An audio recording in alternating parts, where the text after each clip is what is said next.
Hello readers, welcome to my channel. Today I explain you lesson Quality by John Galsworthy. Can a shoemaker be called an artist? क्या एक जूता बनाने वाले को कलाकार कह सकते हैं? Yes, if he has the same skill and pride in his trade as any other artist and the same respect for it too. हाँ, अगर उसके अंदर और किसी कलाकार की तरह अपने कला के प्रति वो ही उसके अंदर पूरी कला है और साथ में अपने कला के प्रति पूरा सम्मान है तो उसे भी हम कलाकार कह सकते हैं. Mister Gessler, a German shoemaker settled in London, is a perfect artist. अब ये एक स्टोरी है मिस्टर गेस्लर के बारे में जो कि एक जर्मन शूमेकर हैं लेकिन ये लंदन में सेटल हुए हुए हैं और ये परफेक्ट आर्टिस्ट हैं. Read this story to see how he devotes his life to his art. और अब ये स्टोरी पढ़ते हैं कि कैसे उन्होंने अपनी ज़िंदगी को अपने इस आर्ट के प्रति समर्पित कर दिया. I knew him from the days of my extreme youth because he made my father's boot.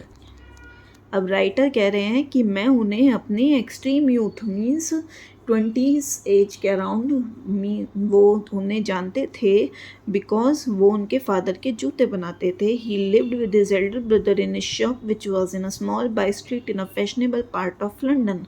और वो अपने बड़े भाई के साथ दुकान में रहते थे जो कि लंदन के एक अच्छी जगह पर सड़क पर वो छोटी सी दुकान थी तो वहाँ पर वो अपने बड़े भाई के साथ रहते थे. The shop had a certain quiet distinction. There was no sign upon it other than the name of Kessler Brothers and in the window a few pair of boots. अब जो उनकी शॉप है उसमें कुछ फ़र्क था मीन्स कुछ अलग बात थी जैसे there was no sign upon it other than the name of Kessler brothers. अब कोई हम किसी भी चीज़ की दुकान पर जाते हैं तो उसमें ऊपर लिखा होता है कि ये उस चीज़ की दुकान है लेकिन उनकी दुकान पर कोई साइन नहीं था, कुछ नहीं था, बस लिखा हुआ था इस तरीके से गेस्लर ब्रदर्स. और साथ में एक विंडो थी जहाँ से कुछ पेयर जूते के चमकते थे. He made only what was ordered and what he made never failed to fit. वो सिर्फ वो ही जूते बनाते थे जो ऑर्डर पे आते थे और साथ में जो जिनकी फिटिंग के लिए वो कभी फेल नहीं हुए वो ही जूते बनाते थे. अगर उन्हें लगता है कि मैं नहीं बना सकता तो वो नहीं बनाते थे. To make boots, such boots as he made seemed to me then and still seems to me mysterious and wonderful. जिस तरह के वो जूते बनाते थे और भी बनाते हैं तो मुझे तो ऐसा लगता है कि मतलब वो कितने रहस्यमयी और कितने बढ़िया वो जूते बनाते हैं. तो I remember well my shy marks one day while stretching out to him my youthful foot. Isn't it awfully hard to do mister Gessler. अब राइटर एक बार कहते हैं कि मुझे याद है मैंने नर्वसली उनसे एक दिन पूछ लिया जब वो छोटे से थे तो अपना छोटा सा पैर उनके आगे फैला के मतलब पैर का वो नाप दिखा देते अपना. तो पैर जब अपना आगे करते हैं कि ये कोई मतलब बहुत मुश्किल काम नहीं है mister Gessler. And his answer given with a sudden smile from out of the redness of his beard, it is an art. ये उन्होंने जर्मन एक्सेंट में बोला है और इसका मीनिंग है इट इज़ एन आर्ट, ये एक कला है. तो वो पूछते हैं क्या ये मुश्किल नहीं है. तो उनका जवाब था एकदम वो हंसते हुए कहते हैं जो उनकी लाल दाढ़ी थी उससे वो स्माइल आती है और वो कहते हैं ये एक कला है. It was not possible to go to him very often. His boots lasted terribly, having something beyond the temporary, some essence of boot stitched into them.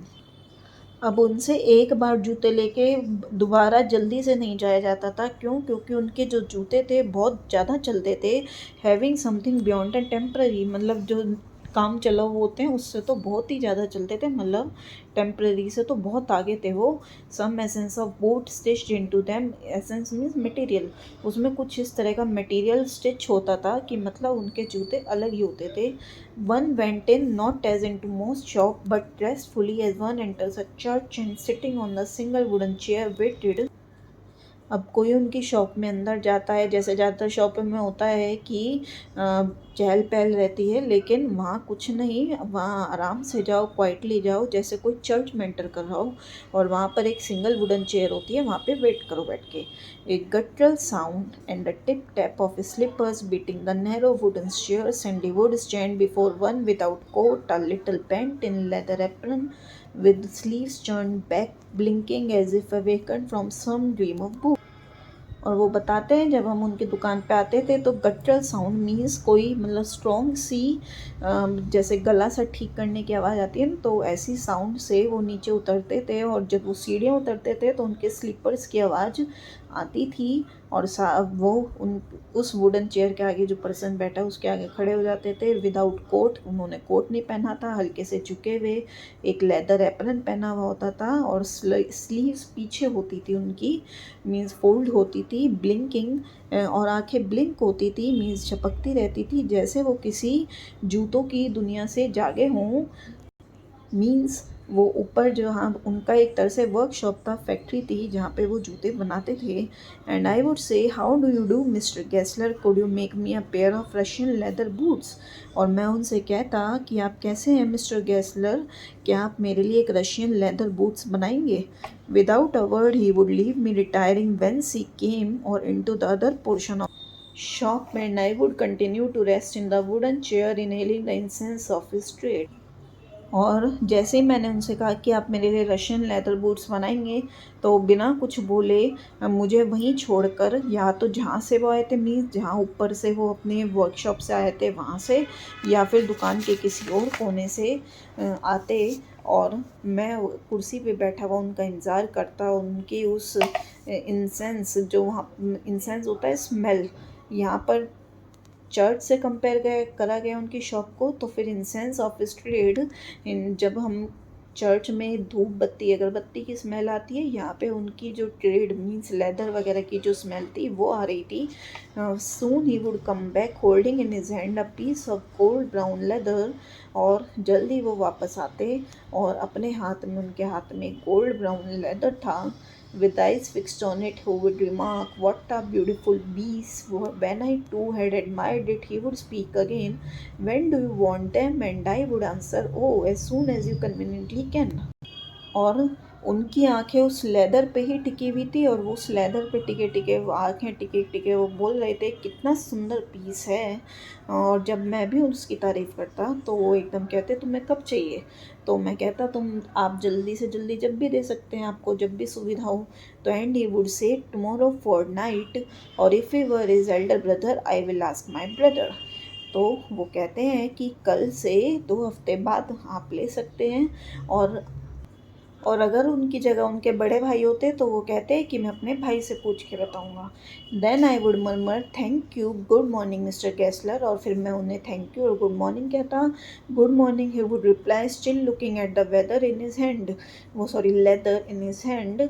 और वो भी गुड मॉर्निंग रिप्लाई करते, लेकिन उनकी जो नज़र थी अब भी उस लेदर पे ही टिकी हुई थी।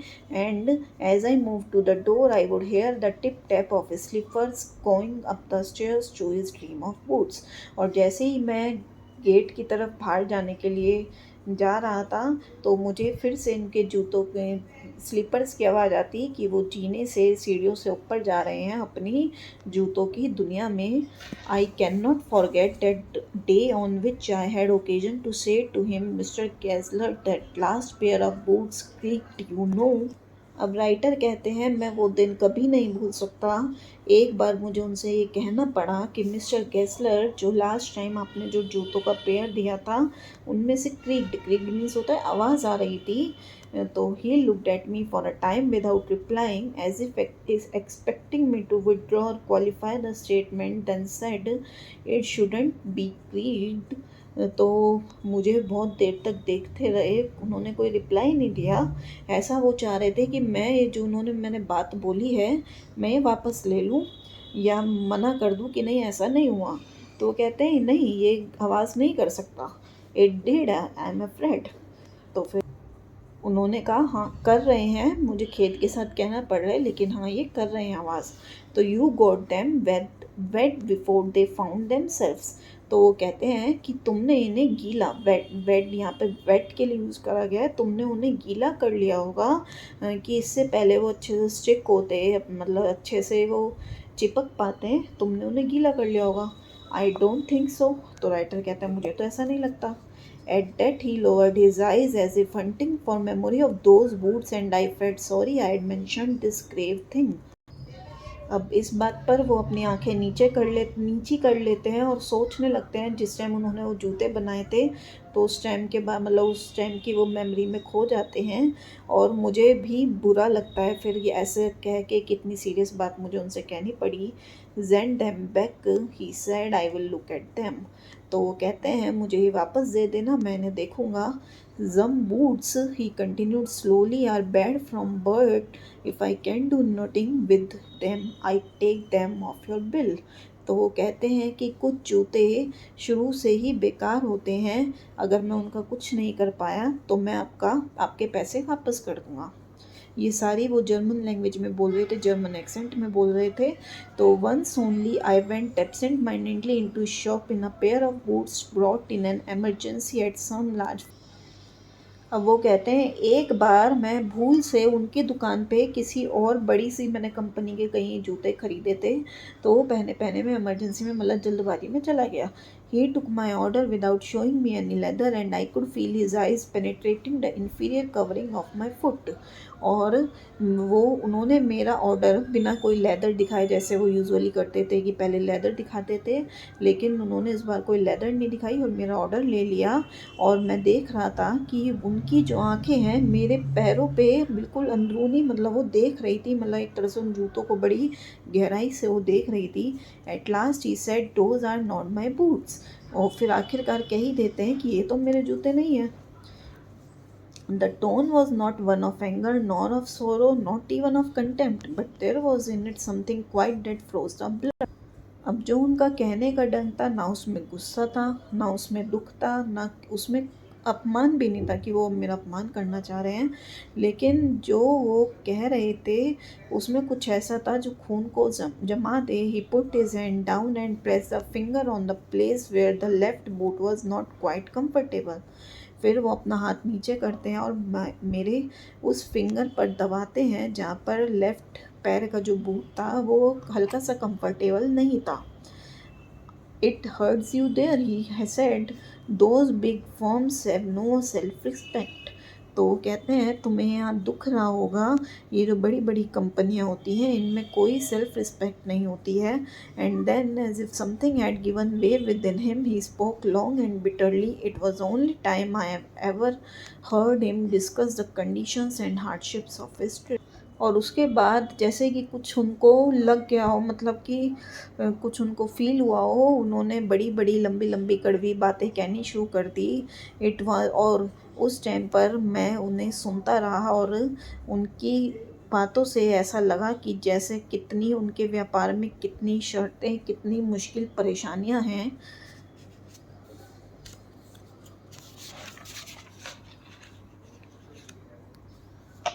They get it all, he said. They get it by advertisement, not by work. They take it away from us who love our boots. It come to this presently. I have no work. Every year it gets less. You will see. And looking at his lined face, I saw things I had never noticed before, bitter things and bitter struggle, and what a lot of grey hairs there seemed suddenly in his red beard. वो कहते हैं कि उन्होंने सब ले लिया, means हमसे एक तरह से हमारा सारा व्यापार छीन लिया। और कैसे छीना? By advertisement, not by work, अपने काम से नहीं, एडवर्टाइजमेंट कर करके उन्होंने छीना। They take it away from us who love our boots, जिनको हमारे जूते पसंद थे, मीन्स एक तरह से हमारे जो ग्राहक थे सारे अब उनके पास जाने लगे। It comes to this presently I have no work, और अब हालात ये हैं कि अब मेरे पास कोई काम ही नहीं है। Every year it gets less, और हर साल ये काम कम होता जा रहा है, तुम देख ही रहे होंगे। और इस and looking at is line face, और जब मैं उनकी झुर्रियों वाला चेहरा देख रहा था तो जो चीज़ें मैंने कभी नोटिस नहीं करी वो अब करी, कि उनके कितनी उन्होंने कितनी कड़वी बातें, कितना स्ट्रगल और कितने सारे उनकी आज लाल दाढ़ी में मुझे ग्रे हेयर नज़र आ रहे थे। आई होप आपको इतना लेसन समझ में आ गया होगा। आगे की स्टोरी हम पार्ट 2 में पढ़ेंगे। Okay, thank you, bye bye.